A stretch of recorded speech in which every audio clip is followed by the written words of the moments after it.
Gorgeous, welcome or welcome back to my channel. I want to talk to you about how to respond to a failed plan. Well, maybe I shouldn't call it a failed plan because the outcome was better than what I expected. However, how to respond to obstacles that may come your way that may try to derail your plan.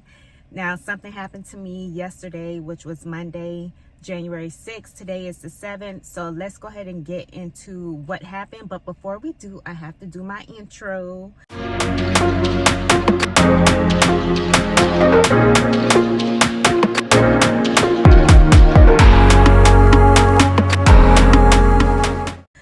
She is Tamika and Tamika is she a. She is Tamika and Tamika is she a. She is Tamika and Tamika is me. Now, sitting next to me is my co-worker in their car, so it's making me a little uncomfortable. So I'm gonna read off of what I have on my paper. So let's go ahead and get into it. All right, so Sunday, I planned out my workout split for the week.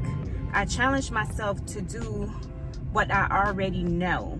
I've done this before, like planning out Monday through Friday, whether if I want to do upper body, lower body, but the technique is just planning out the actual workout itself. Which type of workouts will I be doing? I decided to do this versus taking the easy route, which is viewing a fitness video on YouTube. And there's nothing wrong with doing that, especially if you don't know what type of workouts to work certain muscles. I go to bed at 8 p.m. I don't have to be asleep, but just being in the bed at 8 is a part of my routine.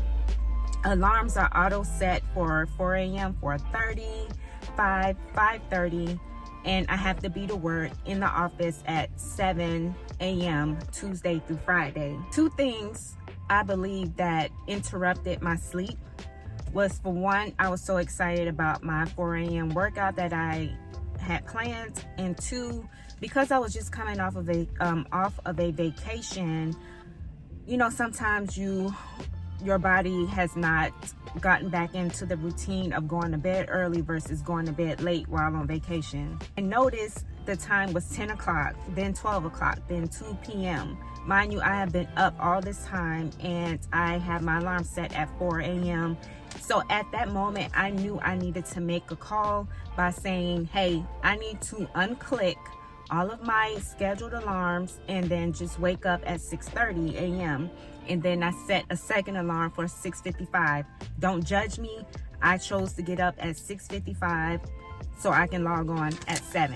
I woke up extremely frustrated and defeated in a way because it was like I had things planned out, and when I plan stuff out in my brain, I wanted to go according to how it was planned. And I was like, I wanted to sabotage the rest of the day, but I made a conscious decision to improve my day. And how I improved my day was I meditated for a little bit. I did some breathing exercises. I read a devotional book, and I also listened to inspirational videos here on YouTube. And that is what helped kept me going. That's what helped kept my mind thinking positive for the remainder of the day. Now, also what I did was I chose to continue to eat healthy as much as possible. I did track my foods. I actually ate more carbs than any of the other days that I did. My protein was good. I walked on my walking pad, and let me say this, when I walked on my walking pad, and I always time myself on my Apple Watch, how about the Apple Watch? It tracked my time, but the exercise rings did not register that I did a 15-minute workout, so it just stayed at 0. I was so upset about that, but I said, nope, I don't care. Let me just keep going. So then when on my 30-minute break, I said, you know what? I'm not even going to worry about setting the time on my Apple Watch for 30 minutes. I said 5 p.m. hit, and it was game on, and this is what I did.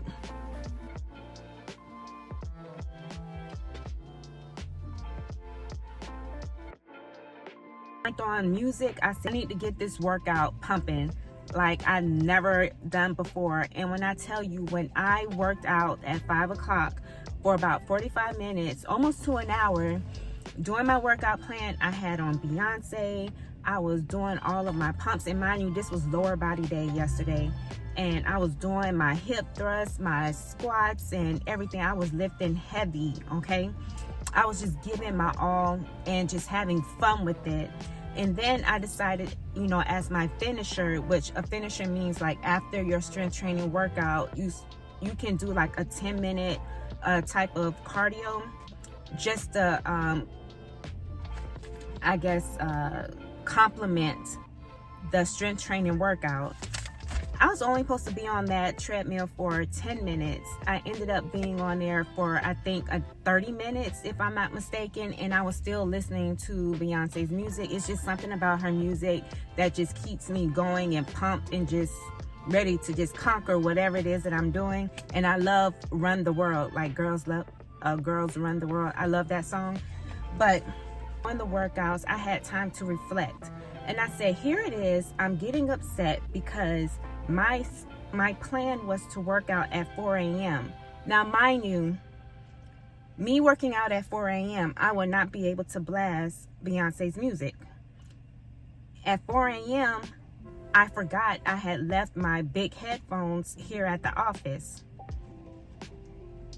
I wouldn't have had as much fun. Now, will I have gotten the same type of pump during my workout? Absolutely. But the fun and the excitement and the enjoyment that I had, I don't think I would have experienced that at 4 a.m. the same way I experienced it at 5 p.m. Reason being, it's in the daytime, everybody's up, half the people is already gone out the house, so I didn't really have to worry about it. Sorry that the sun is going out. I had more freedom to be as loud as I wanted to, and I had the whole front room to myself to do whatever it is that I needed to do, and I was so pleased and so happy with myself. And then we're going to have a positive attitude about the whole situation, just changing your whole mindset and understanding that obstacles are always going to come your way, but it's how you respond to those obstacles. That's what makes it more rewarding at the end, and you begin to have a little bit more grace with yourself, and you begin to have like a more of a humbling spirit.